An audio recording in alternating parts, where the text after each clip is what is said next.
Allora, signori, salve a tutti. Come vedete mi sono vestita quasi da coniglietta con una fascia dell'America, della nostra carissima America, degli Stati Uniti. Perché mi sono messa così? Perché stasera, notte inoltrata, avremo le finali delle presidenziali americane. E io, da buona Trump e da buona persona che guarda a lungo queste cose, il mio sostegno a chi andrà, per voi a chi andrà, scusate, mi sono staccata la fiorellino, andrà alla mia cara amica Hillary Clinton, perché io spero che vinca lei. Togliamoci di mezzo Donald Trump, che è un palazzinaro, guerrafondaio, un razzista, omofobo, gay, lesbiche, negri, messicani, indiani, lui non li può vedere.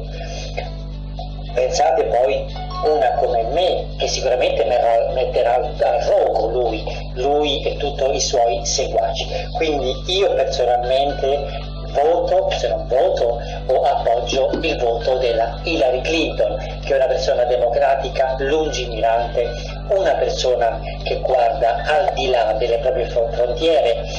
Qualcuno ha parlato male, poi è una donna forte, energica, che io adoro tantissimo, forse non il passato del suo marito, l'ex presidente Clinton, Bill Clinton, ma lei credo che è una persona di grande sostegno, che potrà dare all'America quella grandezza che quel pseudonimo leader americano Donald Trump crede di dare. Invece no, la chiuderà su se stessa e la farà implodere con le sue mentalità bacate.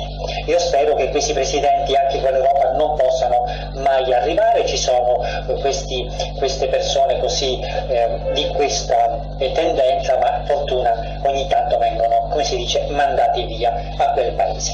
Altrettanto dovranno fare tanti americani, anche se purtroppo gli americani sono un po' trastornati dal bombardamento politico, della pubblicità elettorale, e soprattutto a volte non hanno bene le idee chiare, perché vivono molto della televisione e dell'immagine. Donald Trump si presenta bene, ma nel fondo ha idea sbagliata contro le donne, le tratta come se fosse una sottocategoria da usare solo sessualmente, parliamoci chiaro, ha un'idea molto precisa contro tutte le minoranze, contro tutte qualsiasi tendenze, quindi immaginate il mondo che come potrebbe essere trattato, e poi tutto il resto. Quindi io voto la mia cara, e quindi sostengo il voto anche qui dall'Italia, la mia cara Hillary Clinton, e fatelo anche voi. E lo sapete come lo farò io? Con un bellissimo balletto alla americana.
Hillary!